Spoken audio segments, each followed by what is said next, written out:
Hi guys, welcome to Arul tech info YouTube channel. இன்றைக்கி ஒரு சூப்பரான இன்ஃபர்மேஷனை பற்றி தான் பார்க்க போகிறோம். ஸோ அதுக்கு முன்னாடி அருள் டெக் இன்ஃபோ யூடியூப் சேனலை யாராவது சப்ஸ்கிரைப் பண்ணலாம் அப்படின்னா சப்ஸ்கிரைப் பட்டனை ப்ரெஸ் பண்ணிவிட்டு பக்கத்தில் பெல் சிம்பிள் இருக்கும். அந்த பெல் சிம்பிளையும் ப்ரெஸ் பண்ணிட்டீங்கன்னா உடனடி அப்டேட்ஸ் வந்து உங்களுக்கு கிடைக்கும்.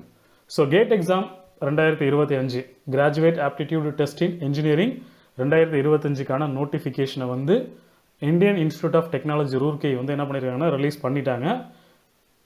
ஸோ இந்த வீடியோவில் நம்ம என்ன பார்க்க போகிறோம் அப்படின்னா, இந்த கேட் எக்ஸாம் அப்படின்னா என்ன, இதை எதுக்காக எழுதுகிறோம், யாரெல்லாம் எழுதலாம், இதை எழுதுனா எந்தெந்த கம்பெனிஸில் நமக்கு வேலை கிடைக்கும், அதாவது கவர்மெண்ட் பப்ளிக் செக்டர் கம்பெனிஸ் எந்தெந்த கம்பெனிஸில் வந்து இந்த கேட் எக்ஸாம் உடைய மார்க்கை வச்சு நம்மளால் வேலைக்கு போக முடியும். இல்லை நீங்கள் ஹையர் எஜுகேஷன் மாஸ்டர்ஸ் டிகிரி பண்ணீங்க அப்படின்னா உங்களுக்கு ஸ்காலர்ஷிப்ஸ் எப்படி கிடைக்கும், ஸ்காலர்ஷிப்ஸோட எப்படி மாஸ்டர்ஸ் டிகிரி படிக்க முடியும் அப்படின்ற கம்ப்ளீட் டீட்டெயில்ஸை தான் வந்து நம்ம இந்த வீடியோவில் பார்க்க போகிறோம். ஸோ வீடியோவை ஸ்கிப் பண்ணாமல் ஃபுல்லாக பாருங்கள், ஏன்னா it is very important information. So வாங்க வீடியோக்குள்ளே போகலாம். ஆக்சுவலாக இந்த கேட் எக்ஸாம் அப்படின்றத வந்து இன்ஜினியரிங் படித்தவங்க மட்டும்தான் எழுதலாம் அப்படின்றது கிடையாது. ஆர்ட்ஸ் டிகிரி படித்தவங்களும் எழுதலாம், medical related degrees, paramedical degrees படித்தவங்க, அக்ரிகல்ச்சர் படித்தவங்க எல்லாருமே வந்து என்ன பண்ண முடியும் அப்படின்னா இந்த எக்ஸாமை எழுத முடியும். இதை வச்சு அவங்க கவர்மெண்ட் சென்ட்ரல் கவர்மெண்ட் கம்பெனிஸ், அதாவது central government undertaking public sector companies என்ன பண்ண முடியும் அப்படின்னா அவங்களால வேலைக்கு போக முடியும். ஸோ இந்த எக்ஸாமுக்கு எப்படி அப்ளை பண்ணுறது, இம்பார்ட்டன்ட் டேட்ஸ் என்ன அப்படின்றத தான் இப்போ நம்ம பார்க்க போகிறோம். வாங்க வீடியோக்குள்ளே போகலாம். ஸோ இதுதான் வந்து அந்த நோட்டிஃபிகேஷன் டீட்டெயில்டு இன்ஃபர்மேஷன் வந்து கொடுத்துருக்காங்க. So graduate aptitude test in engineering 2024. So இந்த வருஷம் இந்த எக்ஸாம் யார் கண்டக்ட் பண்ணுறாங்க அப்படின்னா ஆர்கனைசிங் இன்ஸ்டிடியூட் யார் அப்படின்னா Indian institute of technology Roorkee. இவங்க தான் வந்து இந்த எக்ஸாம் இந்த தடவை கண்டக்ட் பண்ணுறாங்க. ஸோ இதில் யாரெல்லாம் அப்ளை பண்ணலாம் அப்படின்னா பிஏ பேச்சுலர் ஆஃப் ஆர்ட்ஸில் BA Tamil, English, history, economy இந்த மாதிரி படித்தவங்க எல்லாருமே அப்ளை பண்ணலாம். பிஆர் பேச்சுலர் ஆஃப் ஆர்கிடெக்சர் படித்தவங்களும் அப்ளை பண்ணலாம். BCom bachelor of commerce degree படித்தவங்களும் அப்ளை பண்ணலாம். BDS bachelor of dental surgery படித்தவங்களும் அப்ளை பண்ணலாம். BE bachelor of engineering, BE BTech படித்தவங்களும் அப்ளை பண்ணலாம். BVSc bachelor of veterinary science degree படித்தவங்களும் இந்த கோர்ஸுக்கு இந்த எக்ஸாமுக்கு அப்ளை பண்ண முடியும். அதே மாதிரி எம்இ மாஸ்டர் ஆஃப் இன்ஜினியரிங் படித்தவங்களும் சரி, எம்எஸ்சி மாஸ்டர் ஆஃப் சயின்ஸ் படிக்கிறவங்களும் சரி, இவங்க எல்லாமே என்ன பண்ண முடியும் அப்படின்னா இந்த எக்ஸாமுக்கு அப்ளை பண்ண முடியும். ஓகேவா? ஓகே, இந்த கேட் எக்ஸாமை பற்றி என்ன, இந்த எக்ஸாம் எதுக்காக எழுதுகிறோம் அப்படின்றத பார்த்துடலாமா? ஸோ இந்த கேட் எக்ஸாம் அப்படின்றத வந்து எதுக்காக எழுதுகிறோம் அப்படின்னா இது வந்து ஒரு நேஷனல் லெவல் எக்ஸாம். யார் கண்டக்ட் பண்ணுறாங்க அப்படின்னா Indian institute of science IISc Bengaluru and 7 Indian institute of technologies. இந்த ஐஐடி ஐஏஎஸ்சி அப்படின்றவங்க யார் அப்படின்னா இந்தியாவில் இருக்கக்கூடிய top most educational institution in India and also very important institution all over the வேர்ல்டில் ஒரு ரேங்கிங்கில் இருக்கக்கூடிய ஒரு இன்ஸ்டிடியூஷன் தான். இந்தியாவில் இருக்கக்கூடிய டாப் மோஸ்ட் எஜுகேஷனல் இன்ஸ்டிடியூஷன் அப்படின்னா இந்த 8 இன்ஸ்டிடியூஷன்ஸை சொல்லலாம். அதாவது Indian institute of science IISc Bengaluru and Indian institute of technologies எங்கெங்க இருக்குது அப்படின்னா ஐஐடின்னு சொல்லுவோம் சிம்பிளாக, பாம்பே, டெல்லி, குவஹாத்தி, கான்பூர், காரக்பூர், மெட்ராஸ், ரூர்க்கி. இப்போ ரீசெண்டாக கூட ரேங்கிங்ஸ் ரிலீஸ் பண்ணியிருப்பாங்க. அதில் பார்த்தீங்கன்னா IIT Madras, Indian institute of technology Madras வந்து ஃபர்ஸ்ட் ரேங்க் வந்திருக்கு அப்படின்ற மாதிரி நியூஸ்லாம் நம்ம கேள்விப்பட்டிருப்போம். ஓகேவா? இந்த இன்ஸ்டியூட்ஸ் எல்லாமே சென்ட்ரல் கவர்மெண்ட்டுக்கு கீழே இருக்கக்கூடிய இன்ஸ்டிடியூஷன்ஸ். ஸோ இந்த காலேஜஸில் நீங்கள் மாஸ்டர்ஸ் டிகிரி படிக்கணும் அப்படின்னாலும் இந்த கேட் எக்ஸாம் எழுதலாம். இல்லை நீங்கள் ஒரு அண்டர் கிராஜுவேட் யூஜி டிகிரி முடிச்சிருக்கீங்க, பிஏ முடிச்சிருக்கீங்க, இல்லை பிஃபார்ம் முடிச்சிருக்கீங்க, இல்லை பிஎஸ்சி அக்ரிகல்ச்சர் முடிச்சிருக்கீங்க, நீங்கள் வந்து ஒரு சென்ட்ரல் கவர்மெண்ட் இன்ஸ்டிடியூஷனில் வந்து ஒரு கம்பெனியில் வந்து நீங்கள் வேலைக்கு போகணும் அப்படின்னாலும் இந்த எக்ஸாம் எழுதலாம். ஸோ இதுதான் வந்து கேட் எக்ஸாமை பற்றின ஒரு ஷார்ட் இன்ட்ரோ. ஸோ நெக்ஸ்ட் பார்த்தீங்க அப்படின்னா ஸோ இந்த கேட் எக்ஸாம் எப்படி கண்டக்ட் பண்ணுவாங்க அப்படின்றத பார்க்கலாங்களா? ஸோ இந்த கேட் எக்ஸாம் பார்த்தீங்கன்னா ஆன்லைன் அப்ளிகேஷன் ஓப்பன் ஆகிறது பார்த்தீங்கன்னா ஆகஸ்ட் 24, 2024 ஓப்பன் ஆகுது. சனிக்கிழமை ஆகஸ்ட் 24 ஓப்பன் ஆகுது. ஓகேங்களா? ஸோ லாஸ்ட் டேட் எப்போ அப்படின்னு பார்த்தீங்கன்னா 26/9/2024, அதாவது செப்டம்பர் 26 தான் வந்து இந்த எக்ஸாமுக்கு நீங்கள் ஆன்லைனில் அப்ளை பண்ணுறதுக்கான லாஸ்ட் டேட். இது நார்மல் பீரியடு. சப்போஸ் நீங்கள் செப்டம்பர் மாதம் அதாவது 26/9/2024 அப்ளை பண்ணாமல் விட்டுட்டீங்க அப்படின்னா அதுக்கப்புறம் ஒரு எக்ஸ்டென்ஷன் டைம் வந்து ஒரு 10 நாள் கொடுப்பாங்க. ஆனால் அந்த டைமில் நீங்கள் அப்ளை பண்ணிங்கன்னா நார்மல் அப்ளிகேஷன் ஃபீஸை விட அடிஷ்னலாக லேட் ஃபீஸ் அப்படின்ற ஒன்று போடுவாங்க. ஓகேங்களா? ஸோ நெக்ஸ்ட்டு பார்த்தீங்க அப்படின்னா நீங்கள் அப்ளை பண்ணி முடிச்சிட்டிங்க. சப்போஸ் நீங்கள் எக்ஸாம் சிட்டி மாற்றணும், இல்லை உங்களுடைய டெஸ்ட் பேப்பரை மாற்றணும் அப்படின்னா அதுக்கான டேட் பார்த்தீங்கன்னா நவம்பர் 6, 2024. உங்களுக்கான ஹால் டிக்கெட், இந்த கேட் எக்ஸாம் எழுதுறதுக்கான ஹால் டிக்கெட் வந்து எப்போ நமக்கு டவுன்லோட் பண்ணுறதுக்கு அவைலபிளாக வெப்சைட்டில் இருக்கும் அப்படின்னா ஜனவரி மாதம் 2ஆம் தேதி 2025. ஓகே, அடுத்த வருஷம், அதாவது 2025 ஜனவரி 2ஆம் தேதியிலேருந்து நீங்கள் ஹால் டிக்கெட்ஸ் டவுன்லோட் பண்ணிக்கலாம், அட்மிட் கார்ட்ஸ். இந்த கேட் 2025 எக்ஸாம் எப்போ நடக்குது அப்படின்னு பார்த்தீங்கன்னா, அதாவது அடுத்த வருஷம் 2025 பிப்ரவரி 1ஆம் தேதி, 2ஆம் தேதி, பிப்ரவரி 15ஆம் தேதி, பிப்ரவரி 16ஆம் தேதி, அதாவது சாட்டர்டே சண்டேஸில் தான் வந்து கண்டக்ட் பண்ணுறாங்க. டைம் பார்த்தீங்க அப்படின்னா இந்த 4 நாளும் காலையில் ஃபோர்நூன் செஷன், ஆஃப்டர்நூன் செஷன், 2 செஷனை கண்டக்ட் பண்ணுவாங்க. ஃபோர்நூன் செஷன் அப்படின்னா காலையில் 9:30 12:30 வரைக்கும். அதே மதியம் ஆஃப்டர்நூன் செஷன் அப்படின்னா 2:30 5:00 வரைக்கும் 3 ஹவர்ஸ் டியூரேஷன் இந்த எக்ஸாம் கண்டக்ட் பண்ணுறாங்க. ஓகேங்களா? ஓகே. ஸோ நெக்ஸ்ட் எக்ஸாம்லாம் எழுதி முடிச்சுட்டு ரிசல்ட் எப்போ வரும் அப்படின்னா மார்ச் மாதம் 19ஆம் தேதி 2025 புதன்கிழமை உங்களுக்கு கேட் எக்ஸாமுடைய ரிசல்ட் விட்டுருவாங்க.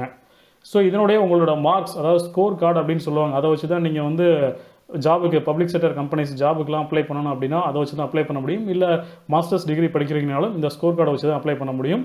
ஸோ அந்த ஸ்கோர் கார்டு உங்களுக்கு எப்போ டவுன்லோட் பண்ணலாம், உங்களுடைய மார்க் ஷீட் மாதிரி அதை எப்போ டவுன்லோட் பண்ணுறதுக்கு வெப்சைட்டில் அவைலபிளாக இருக்குது அப்படின்னு பார்த்தீங்கன்னா மார்ச் 28ஆம் தேதியிலேருந்து மார்ச் 28ஆம் தேதியிலேருந்து மே 31ஆம் தேதி வரைக்கும் கிட்டத்தட்ட 2 மாதம் வந்து என்ன பண்ணலாம் அப்படின்னா நீங்கள் அந்த உங்களுடைய மார்க் ஷீட் ஸ்கோர் கார்டை வந்து கேட் ஸ்கோர் கார்டு 2025 வந்து டவுன்லோட் பண்ணிக்கலாம் அப்படின்னு சொல்லியிருக்காங்க. ஸோ இந்த டியூரேஷனுக்குள்ளே மே 31க்குள்ளே உங்களால் டவுன்லோட் பண்ணாமல் விட்டுட்டிங்கன்னா அதுக்கப்புறமும் உங்களுக்கு வந்து அந்த இயர் ஃபுல்லாகவே ஜூன்லேருந்து டிசம்பர் வரைக்கும் 2025 ஃபுல்லாகவே டவுன்லோட் பண்ணிக்கலாம். ஆனால் 500 ருபீஸ் வந்து நீங்கள் லேட் ஃபீன்ற மாதிரி பே பண்ணி டவுன்லோட் பண்ணிக்கிற மாதிரி இருக்கும் அப்படின்னு சொல்லியிருக்காங்க. ஸோ இதான் வந்து கேட் எக்ஸாமுடைய ஷெடியூல், 2025 ஷெடியூல். ஆன்லைன் அப்ளிகேஷன்லேருந்து உங்களுக்கு ரிசல்ட் வர வரைக்கும் எல்லா டீட்டெயில்ஸுமே கொடுத்துட்டாங்க. ஓகேவா? ஓகே. ஸோ இந்த கேட் எக்ஸாம் எப்படி கண்டக்ட் பண்ணுறாங்க, பேட்டர்ன் ஆஃப் எக்ஸாமினேஷன் என்ன அப்படின்றத பார்க்கலாம். ஸோ இது வந்து ஃபுல் அண்ட் ஃபுல் ஆன்லைனில் தான், கம்ப்யூட்டர் பேஸ்டு டெஸ்ட்டு தான். சிஸ்டமில் உட்காந்து நீங்கள் மல்டிபிள் சாய்ஸ் கொஷின்ஸ் சூஸ் பண்ணுற மாதிரி தான் இருக்கும். இந்த கேட் எக்ஸாமுடைய டைம் டியூரேஷன் எவ்வளோ நேரம் அந்த எக்ஸாம்னா 3 மணி நேரம் நடக்கக்கூடிய எக்ஸாம் தான் இது. மொத்தம் 30 வகையான டெஸ்ட் பேப்பர்ஸ் இருக்குது. ஸோ இன்ஜினியரிங்லேயே வந்து நீங்கள் மெக்கானிக்கல் படிச்சிருக்கலாம், சிவில், எலக்ட்ரிக்கல், ஆர்ட்ஸில் வந்து பிஎஸ்சி மேக்ஸ் படிச்சிருக்கலாம், பிஎஸ்சி ஃபிசிக்ஸ் படிச்சிருக்கலாம். ஸோ அந்த மாதிரி இருக்குது இல்லையா? ஸோ உங்களுடைய சப்ஜெக்ட்ஸ் அந்த மாதிரி 30 வகையான சப்ஜெக்ட்ஸுக்கு கண்டக்ட் பண்ணுறாங்க. ஸோ இதில் என்னென்ன பேட்டர்ன், என்ன செக்ஷன்ஸ் இருக்குது அப்படின்னா, ஃபஸ்ட்டு ஜென்ரல் ஆப்டிடியூட்லேருந்து சம் கொஷின்ஸ் 15 மார்க்குக்கு கேட்பாங்க. ரிமைனிங் ஃபுல்லாகவே உங்களுடைய சப்ஜெக்ட் தான். மெக்கானிக்கல் இன்ஜினியரிங்னா மெக்கானிக்கல் இன்ஜினியரிங்லேருந்து கேட்பாங்க, சிவில்னா சிவில்லேருந்து கேட்பாங்க, பிஎஸ்சி ஃபிசிக்ஸ்னா பிஎஸ்சி ஃபிசிக்ஸ்லேருந்து கேட்பாங்க. ஸோ இந்த மாதிரி தான் உங்களுக்கு கொஷின்ஸ் இருக்கும். ஸோ நெக்ஸ்ட் வந்து என்ன மாதிரி கொஷின்ஸ் கேட்பாங்க, 3 டைப் ஆஃப் கொஷின்ஸ் கேட்பாங்க. இதில் ஒன்று மல்டிபிள் சாய்ஸ் கொஷின்ஸ், கொஸ்டின் கொடுத்துருப்பாங்க, 4 ஆப்ஷன்ஸ் கொடுத்துருப்பாங்க, அதில் ஒன்று நீங்கள் சூஸ் பண்ணுற மாதிரி இருக்கும். அதே மாதிரி மல்டிபிள் செலக்ட் ஆப்ஷன்ஸ். மல்டிபிள் சாய்ஸ்னால் 4 ஆப்ஷன் கொடுத்துருப்பாங்க, அதில் ஒரே ஒரு ஆப்ஷன் தான் கரெக்ட் ஆப்ஷனாக இருக்கும், அதை நீங்கள் சூஸ் பண்ணுற மாதிரி இருக்கும். அதே மல்டிபிள் செலக்ட் கொஷின்னா கீழே 4 ஆப்ஷன் கொடுத்துருந்தாங்கன்னா அதில் மோர் தென் 1 ஆப்ஷன் வந்து கரெக்ட் ஆன்சராக இருக்கும். ஃபார் எக்ஸாம்பிள் 2 சாய்ஸ் வந்து கரெக்ட் ஆன்சராக இருக்கும், அப்போ அதை நீங்கள் 2ஐயும் சூஸ் பண்ணுற மாதிரி இருக்கும். அதுதான் மல்டிபிள் செலக்ட் கொஷின்ஸ்னு சொல்கிறாங்க. அடுத்தது நியூமரிக்கல் டைப். நியூமரிக்கல் டைப் அப்படின்னா fill in the blanks மாதிரி, அது ஒரு சில கொஷின்ஸ் கேட்பாங்க அதில் இருந்தும். ஸோ இந்த 3 டைப்பில் இருந்து தான் உங்களுக்கு கொஷின்ஸ் இருக்கும். 3 டைப் ஆஃப் கொஷின்ஸ் தான் இருக்கும் அப்படின்னு சொல்லியிருக்காங்க. ஓகேவா? ஸோ மொத்தம் எவ்வளோ கொஷின்ஸ் கேட்பாங்க, மொத்தம் 65 கொஸ்டின் தாங்க. 3 மணி நேரம் டைமு, 65 கொஸ்டின் தான். அதில் 10 கொஸ்டின் வந்து ஜென்ரல் ஆப்டிடியூடு அதிலேருந்து கேட்பாங்க, மீதி 55 கொஸ்டின் வந்து உங்களுடைய சப்ஜெக்ட்ஸ், பர்டிகுலர் சப்ஜெக்ட்ஸ்லேருந்து கேட்பாங்க. ஸோ 65 கொஸ்டின், ஆனால் 100 மார்க் எப்படின்னா சில கொஷின்ஸ்க்கு 2 மார்க்ஸ் கொடுத்துருப்பாங்க. ஸோ ஜென்ரல் ஆப்டிடியூட் வந்து 15 மார்க்ஸ். ஓகேவா? ஓகே. இப்போ நீங்கள் வந்து இந்த ஆர்ட்ஸ்லாம் படிச்சிருக்கீங்க இல்லையா? ஸோ அந்த மாதிரி படிச்சிருக்கும் போது சம் வேரியேஷன்ஸ் இருக்கும் மார்க்ஸ் டிஸ்ட்ரிபியூஷனில். அதில் ஜென்ரல் ஆப்டிடியூட் வந்து 15 மார்க்கு, மேக்ஸ், இன்ஜினியரிங் மேத்தமெட்டிக்ஸ் வந்து ஒரு 13 மார்க்கு, உங்களோட சப்ஜெக்ட் கொஸ்டின்ஸ்க்கு 72 மார்க். ஆனால் 65 கொஸ்டின் தான், மார்க் டிஸ்ட்ரிபியூஷன் வேரி ஆகும். ஓகேங்களா? ஸோ ஜென்ரல் பேட்டர்ன் 15 மார்க்குக்கு வந்து ஆப்டிடியூடு, 85 மார்க்குக்கு உங்களுடைய சப்ஜெக்ட்லேருந்து கொஷின்ஸ் கேட்பாங்க. 1 மார்க் கொஷினும் இருக்கும், 2 மார்க் கொஷின்ஸும் இருக்கும். இதில் நெகட்டிவ் மார்க்கிங் இருக்குது. 1 மார்க் கொஷினில் நீங்கள் தப்பாக ஆன்சர் பண்ணீங்க அப்படின்னா அந்த கொஸ்டினுக்கான 1 மார்க் போயிடும். அது இல்லாமல் ப்ளஸ் 0.33 மார்க்ஸ் போயிடும். அதே மாதிரி 2 மார்க் கொஷின் அப்படின்னா 2/3 மார்க் வந்து என்ன ஆகிடும்னா, நீங்கள் தவறான கொஸ்டின் ஆன்சர் பண்ணிங்கன்னா டிடெக்ட் ஆகிடும். அதனால் உங்களுக்கு தெரிஞ்ச கொஷின்ஸ்க்கு மட்டும் ஆன்சர் பண்ணுங்கள். இன்னொரு விஷயம், இந்த fill in the blanks மாதிரி கேட்டிருக்காங்க இல்லையா, அதுக்கெல்லாம் நெகட்டிவ் மார்க் கிடையாது. நீங்கள் தப்பாக ஆன்சர் பண்ணாலும் நெகட்டிவ் மார்க் கிடையாது. அதே மாதிரி மல்டிபிள் செலக்ட் கொஷின்ஸ், அதாவது 2 ஆப்ஷன்ஸ் கரெக்டாக இருக்கும், அதில் ஒன்று நீங்கள் சூஸ் பண்ணிடலாம், அதுக்கும் நெகட்டிவ் மார்க் கிடையாது. ஸோ நெக்ஸ்ட்டு, ஸோ இந்த எக்ஸாம்ஸ் வந்து ஆக்சுவலாக யார் கண்டக்ட் பண்ணுறாங்கன்னா, இந்த 8 இன்ஸ்டிடியூஷன்ஸ் கொடுத்துருக்காங்க இல்லையா, Indian institute of science Bengaluru, IIT Bombay, IIT Delhi, Guwahati, IIT Kanpur, IIT Kharagpur, IIT Madras, IIT Roorkee. So இவங்க எல்லாம் ஒவ்வொரு வருஷம் ஆல்டர்னேட்டிவாக கண்டக்ட் பண்ணுவாங்க. ஸோ இந்த வருஷம் நேரம் கண்டக்ட் பண்ணுறாங்கன்னா ஐஐடி ரூர்க்கி கண்டக்ட் பண்ணுறாங்க. போன வருஷம் வந்து ஐஐடி மெட்ராஸ் கண்டக்ட் பண்ணாங்க. ஸோ அடுத்த வருஷம் ஐஐசி பெங்களூர். இந்த மாதிரி ரொட்டீனாக அவங்க வந்து கண்டக்ட் பண்ணிக்கிட்டு இருக்காங்க. ஸோ இந்த எக்ஸாமோட முக்கியமான நோக்கம் என்ன அப்படின்னா, நீங்கள் பிஇ பிடெக் படிச்சிருக்கீங்க இல்லை எம்இ அடுத்தது படிக்கணும் அப்படின்னா, ஸோ இந்த எக்ஸாம் பாஸ் பண்ணீங்க அப்படின்னா இந்த டாப் மோஸ்ட் எஜுகேஷனல் இன்ஸ்டிடியூஷன்ஸில் என்ன பண்ண அப்படின்னா உங்களால் மாஸ்டர்ஸ் டிகிரி பண்ண முடியும் வித் ஸ்காலர்ஷிப். கவர்மெண்ட் வந்து என்ன பண்ணுறாங்க அப்படின்னா, கவர்மெண்ட் ஆஃப் இந்தியா வந்து ஸ்காலர்ஷிப் ப்ரொவைட் பண்ணுறாங்க. அந்த ஸ்காலர்ஷிப்போட டாப் மோஸ்ட் எஜுகேஷனல் இன்ஸ்டிடியூஷன்ஸில் என்ன பண்ண முடியும் அப்படின்னா உங்களால் மாஸ்டர்ஸ் டிகிரி பண்ண முடியும். அது ஒரு ஆப்ஷன் இந்த எக்ஸாம் எழுதுறதுக்கான நோக்கம். ஸோ அடுத்தது என்ன அப்படின்னு பார்த்தீங்க அப்படின்னா, எம்ப்ளாய்மெண்ட், வேலை வாய்ப்பு. இந்த கேட் எக்ஸாமுடைய மார்க்கை வச்சு பப்ளிக் செக்டர் கம்பெனிஸ், பொதுத்துறை நிறுவனங்கள் அப்படின்னு நீங்கள் கேள்விப்பட்டிருப்பீங்க. ஸோ அதில் எல்லாமே என்ன பண்ண முடியும் அப்படின்னா உங்களால் வந்து என்ன பண்ண முடியும், வேலைக்கு சேர முடியும். அது என்னென்ன இன்ஸ்டிடியூஷன்ஸ், என்னென்ன கம்பெனிஸ் அப்படின்னு பார்த்தீங்க அப்படின்னா இந்த கேட் எக்ஸாம் வச்சு நீங்கள் வேலைக்கு போக முடியும் அப்படின்னா airport authority of India, Bharat heavy electricals limited, BSNL Bharat Sanchar Nigam limited, coal India limited, centre for railway information systems, Chenab valley power project limited, Damodar valley corporation, electronics corporation of India limited, engineers India limited, gas authority of India limited GAIL அப்படின்னு சொல்லக்கூடியது, Hindustan aeronautics limited, Indian oil corporation limited, Mazagon dock ship builders limited, national aluminium company limited, national highways authority of India, national NLC India limited, national mineral development corporation, nuclear power corporation of India limited, national thermal power plant corporation, oil and natural gas corporation, Odisha power generation corporation limited, power grid corporation of India limited, power system operation corporation limited, Rashtriya Ispat Nigam limited, SAIL steel authority of India limited. So இந்த public sector கம்பெனிஸில் உங்களால் என்ன பண்ண முடியும் அப்படின்னாக்க வேலைக்கு போக முடியும். இந்த கேட் எக்ஸாமை வச்சு இந்த சென்ட்ரல் கவர்மெண்ட்டு கீழே இருக்கக்கூடிய பப்ளிக் செக்டர் கம்பெனிஸ் எல்லாமே என்ன பண்ண முடியும், உங்களால் வேலைக்கு போக முடியும். இதை வந்து அந்தந்த ஆர்கனைசேஷன்ஸ் வந்து என்ன பண்ணுவாங்கன்னா நோட்டிஃபிகேஷன் விடுவாங்க. அந்த டைமில் ஒவ்வொரு பப்ளிக் செக்டர் கம்பெனிக்கும் நீங்கள் தனித்தனி அப்ளை பண்ணணும். அப்ளை பண்ணும்போது இந்த கேட் எக்ஸாமில் நீங்கள் பாஸ் பண்ணியிருந்தால் மட்டும்தான் அதில் நீங்கள் அப்ளை பண்ணி வேலைக்கு ஜாயின் பண்ண முடியும். இது ஒரு இம்பார்ட்டன்ட் இன்ஃபர்மேஷன்.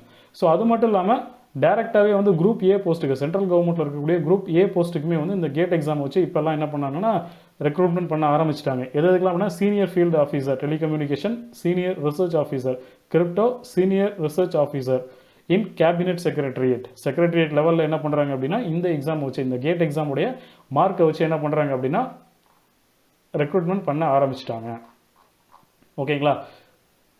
ஸோ இந்த எக்ஸாமோட எலிஜிபிலிட்டி க்ரைட்டீரியா, இதுக்கு யாரெல்லாம் அப்ளை பண்ணலாம் அப்படின்னு கேட்டிங்கன்னா பிஇ பிடெக் பிஃபார்ம் நீங்கள் படித்த டிகிரி கம்ப்ளீட் பண்ணியிருந்தாலும் அப்ளை பண்ணலாம். இல்லை கரண்ட்லி நீங்கள் தேர்ட் இயரோ இல்லை ஃபைனல் இயரோ படிச்சுட்டு இருந்தாலும் அப்ளை பண்ணலாம். அதாவது பிஇ பிடெக் பிஃபார்மில் டிகிரி கம்ப்ளீட் பண்ணிவிட்டு பாஸ் அவுட் ஆகிட்டீங்க நீங்களும் அப்ளை பண்ணலாம். இல்லை கரண்ட்டாக நீங்கள் படிச்சுக்கிட்டு இருக்கீங்க, third year or final year படிச்சுட்டு இருக்கீங்க அப்படின்னா நீங்களும் அப்ளை பண்ணலாம்.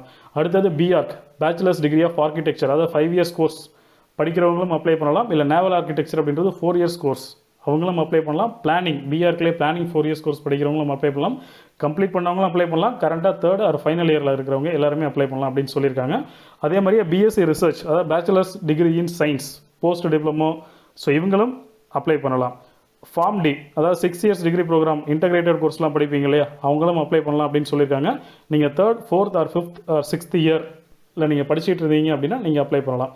அடுத்தது எம்பிபிஎஸ், பிடிஎஸ், பிவிஎஸ்சி, ஸோ இவங்களுமே அப்ளை பண்ணலாம். மெடிசன் படிக்கிறவங்களும் சரி, டென்டல் படிக்கிறவங்களும் சரி, இல்லை வெட்டினரி சயின்ஸ் படிக்கிற எல்லாருமே 5th, 6th, 7th 5, 6, 7வது செமஸ்டரில் படிச்சுக்கிட்டு இருக்கிறவங்களும் அப்ளை பண்ணலாம். இல்லை கம்ப்ளீட் பண்ணவங்களும் அப்ளை பண்ணலாம் அப்படின்னு சொல்லியிருக்காங்க. அதே மாதிரியே MSc, MA, MCA, masters degree in any branch of science, arts, mathematics, statistics, computer applications எதில் இருந்தாலுமே நீங்கள் வந்து ஃபஸ்ட் இயர் எம்எஸ்சி மாஸ்டர்ஸ் டிகிரியில் ஃபஸ்ட் இயர் படிச்சுட்டு இருக்கும்போது என்ன பண்ணலாம் அப்படின்னா இந்த எக்ஸாமுக்கு நீங்கள் அப்ளை பண்ணலாம் அப்படின்னு சொல்லியிருக்காங்க. அதே மாதிரியே integrated course, 5 years integrated course, BE with MTech, ME or BTech with MTech இந்த மாதிரி படிச்சுட்டு இருக்கீங்க இல்லையா, ஸோ அவங்களும் நீங்கள் அப்ளை பண்ணலாம் அப்படின்னு சொல்கிறாங்க. முடித்தவங்களும் அப்ளை பண்ணலாம், கரண்ட்டாக படிச்சுட்டு இருக்கிறவங்களும் அப்ளை பண்ணலாம் அப்படின்னு சொல்லியிருக்காங்க.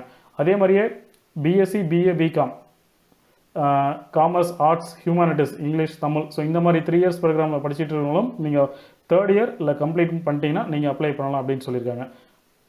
அதே மாதிரி integrated MSc course, BSc with MSc, so அவங்களும் அப்ளை பண்ணலாம் அப்படின்னு சொல்லியிருக்காங்க. அதே மாதிரி BSc agriculture, horticulture, forestry 4 year program படிச்சுட்டு இருக்கீங்க இல்லையா, ஸோ நீங்கள் தேர்ட் இயரில் இருந்தாலும் அப்ளை பண்ணலாம், இல்லை 4th இயரில் இருந்தாலும் அப்ளை பண்ணலாம், இல்லை இந்த பிஎஸ்சி அக்ரிகல்ச்சர், ஹார்டிகல்ச்சர், ஃபாரஸ்ட்ரி கோர்ஸை கம்ப்ளீட் பண்ணியிருந்தாலும் அப்ளை பண்ணலாம். ஸோ இவங்க எல்லாமே இந்த கேட் எக்ஸாமுக்கு அப்ளை பண்ணலாம் அப்படின்னு சொல்லியிருக்காங்க. ஸோ இதெல்லாமே வந்து அந்த பேப்பர் கோட்ஸ் மொத்தம் 30 சப்ஜெக்ட்ஸ் கண்டக்ட் பண்ணுறாங்கன்னு சொல்லியிருந்தாங்க இல்லையா. ஸோ ஏஇ அப்படின்னா ஏரோஸ்பேஸ் இன்ஜினியரிங், ஏஜி அப்படின்னா அக்ரிகல்ச்சரல் இன்ஜினியரிங், ஏஆர்னா ஆர்கிடெக்சர் அண்ட் பிளானிங், பிஎம்னா பயோமெடிக்கல் இன்ஜினியரிங், பிடினா பயோடெக்னாலஜி, சிஇ அப்படின்னா சிவில் இன்ஜினியரிங், சிஹெச் அப்படின்னா கெமிக்கல் இன்ஜினியரிங், சிஎஸ்னா computer science and information technology, சிஒய்னா கெமிஸ்ட்ரி, டிஏனா data science and artificial intelligence, இசினா எலக்ட்ரானிக்ஸ் அண்ட் கம்யூனிகேஷன் இன்ஜினியரிங், இஇனா எலக்ட்ரிக்கல் இன்ஜினியரிங், இஎஸ்னா என்விரான்மெண்டல் சயின்ஸ் அண்ட் இன்ஜினியரிங், இஒய்னா ஈகாலஜி அண்ட் எவல்யூஷன், ஜிஇனா geomatics engineering, GG geology and geophysics, IN instrumentation engineering, MA அப்படின்னா mathematics, எம்இனா mechanical engineering, எம்என்னா mining engineering, MT metallurgical engineering, NM naval architecture and marine engineering, PE petroleum engineering, PH physics, PI production and industrial engineering, ST statistics, TF textile engineering and fibre science, XE அப்படின்னா engineering sciences, physics chemistry, so அந்த மாதிரி படிச்சிருப்பீங்களே அது. XH அப்படின்னா humanities and social science, எக்ஸ்எல்லாம் life science, biology, botany, zoology அந்த மாதிரி இருக்கிற சப்ஜெக்ட்ஸ். ஸோ இதுக்கு எல்லாத்துக்குமே இந்த எக்ஸாம்ஸ் வந்து கண்டக்ட் பண்ணுறாங்க. ஸோ இங்கே வந்து அந்த மார்க் டிஸ்ட்ரிபியூஷன்ஸ் கொடுத்துருக்காங்க. ஸோ எக்ஸி பேப்பர் அப்படின்னா இன்ஜினியரிங் மேத்தமெட்டிக்ஸ் வந்து கம்பல்சரியாக இருக்கும். ஸோ எக்ஸி அப்படின்னா engineering science BSc physics chemistry அந்த மாதிரி படிச்சுட்டு இருக்காங்க இல்லையா. ஸோ அவங்களுக்கு வந்து பார்த்தீங்கன்னா அதில் வந்து இன்ஜினியரிங் மேத்தமெட்டிக்ஸ் கம்பல்சரியாக இருக்கும் 15 மார்க்ஸுக்கு. மீதி இதிலிருந்து நீங்கள் எதாவது சூஸ் பண்ணிக்கலாம் இன்ஜினியரிங் சப்ஜெக்ட்ஸில் இருந்து.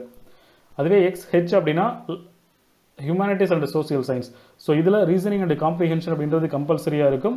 மீதி எக்கனாமிக்ஸ் இந்த கீழே கொடுத்துருக்கிற subjects English, linguistics, philosophy, psychology, சோசியாலஜிலேருந்து ஏதாவது ஒரு ஆப்ஷனல் பேப்பரை நீங்கள் சூஸ் பண்ணிக்கலாம். அதிலிருந்து 60 மார்க்குக்கு கொஸ்டின் கேட்பாங்க. அதுவே எக்ஸல் பேப்பர் லைஃப் சயின்ஸ் அப்படின்னா biochemistry, botany, microbiology, zoology, food technology இதெல்லாம் எழுதுனீங்க அப்படின்னா உங்களுக்கு கெமிஸ்ட்ரி கம்பல்சரியாக இருக்கும். ஸோ இன்ஜினியரிங் ஸ்டூடெண்ட்ஸுக்கு engineering 85 marks, aptitude general aptitude வந்து 15 மார்க்ஸுக்கும் உங்களுக்கு இருக்கும். ஓகேவா? ஓகே, இந்த எக்ஸாமுக்கு அப்ளை பண்ணுறதுக்கான ஃபீஸ் என்ன அப்படின்னு பார்த்தீங்கன்னா, பெண்கள் ஃபீமேல், எஸ்சி, எஸ்டி, மாற்றுத்திறனாளிகள் பிடபிள்யூடி கேண்டிடேட்ஸ்க்கு எல்லாமே ஃபீஸ் பார்த்தீங்கன்னா 900 ரூபா அப்ளிகேஷன் ஃபீஸ். இது வந்து 24/8/2024 26/9/2024 இந்த பீரியடுக்குள்ளே அப்ளை பண்ணுறவங்களுக்கு ரெகுலர் பீரியட். அதை தாண்டிடுச்சு அப்படின்னா அக்டோபர் 7ஆம் தேதி வரைக்கும் போச்சு அப்படின்னா 1400 ரூபா எக்ஸாம் ஃபீஸ். மற்ற எல்லாத்துக்குமே பார்த்தீங்கன்னா 1800 ரூபா அப்ளிகேஷன் ஃபீஸ். ரெகுலர் பீரியடில் அப்ளை பண்ணிங்கன்னா ஆகஸ்ட் 24 செப்டம்பர் 26 அப்ளை பண்ணிங்க அப்படின்னா 1800 ரூபா மற்ற எல்லா கேண்டிடேட்ஸ்க்குமே. ஸோ செப்டம்பர் 26 அப்ளை பண்ணாமல் விட்டுட்டு அதுக்கப்புறம் அக்டோபர் 7ஆம் தேதிக்குள்ளே அப்ளை பண்ணிங்கன்னா 2300 ரூபா உங்களுக்கான அப்ளிகேஷன் ஃபீஸ். ஸோ எப்படி அப்ளை பண்ணுறது அப்படின்னு கேட்டிங்கன்னா, gate2025.iitr.ac.in அப்படின்ற வெப்சைட்டில் போனீங்கனாலே உங்களுக்கான இன்ஸ்ட்ரக்ஷன்ஸ் கொடுத்துருப்பாங்க. உங்களுடைய ஃபோட்டோ கரெக்டாக வச்சுக்கோங்க, பாஸ்போர்ட் சைஸ் ஃபோட்டோ, சைன் எல்லாமே ஸ்கேன் பண்ணி மற்ற டாக்குமெண்ட்ஸ் எல்லாமே அதாவது கம்யூனிட்டி சர்டிஃபிகேட் எல்லாத்தையும் ஸ்கேன் பண்ணி வச்சுக்கோங்க. ஸோ அப்ளை பண்ணுறதுக்கான வெப்சைட் பார்த்தீங்க அப்படின்னா, ஸோ இதுதான் அந்த வெப்சைட் gate2025.iitr.ac.in. ஸோ இதில் போனீங்க அப்படின்னா இப்போதைக்கு இன்ஃபர்மேஷன் ப்ரௌச்சர்ஸ் மட்டும் தான் கொடுத்துருக்காங்க. அப்ளிகேஷன் டேட் பார்த்தீங்கன்னா 24ஆம் தேதி ஆகஸ்ட் 24ஆம் தேதி தான் வந்து ஓப்பன் ஆகும். ஓப்பன் ஆன உடனே என்ன பண்ணலாம் அப்படின்னா நீங்கள் அப்ளை பண்ணலாம். ஸோ இதுதான் அந்த வெப்சைட்டோட லிங்க் வந்து வீடியோட டிஸ்கிரிப்ஷனில் இருக்குது. ஸோ இந்த கேட் 2025 எக்ஸாமுடைய சிலபஸ் என்ன சிலபஸ் இருக்குது, மாடல் கொஸ்டின் பேப்பர்ஸ் இதெல்லாமே வந்து நம்ம இன்னொரு வீடியோவில் நம்ம பார்க்கலாம். ஸோ இந்த நோட்டிஃபிகேஷனில் கேட் 2025 எக்ஸாம் பற்றி வேறு ஏதாவது டவுட்ஸோ இல்லை சந்தேகங்களோ இருந்துச்சுன்னா கீழே கமெண்ட் பண்ணுங்கள். உங்களுக்கு ஆன்சர்ஸ் வந்து உடனடியாக பதிலளிக்கப்படும். மறக்காமல் இந்த இன்ஃபர்மேஷன் வந்து எல்லாருக்கும் ஷேர் பண்ணுங்கள். அருள் டெக் இன்ஃபோ யூடியூப் சேனலை சப்ஸ்கிரைப் பண்ணுங்கள். தேங்க்ஸ் ஃபார் வாட்சிங். தேங்க்யூ.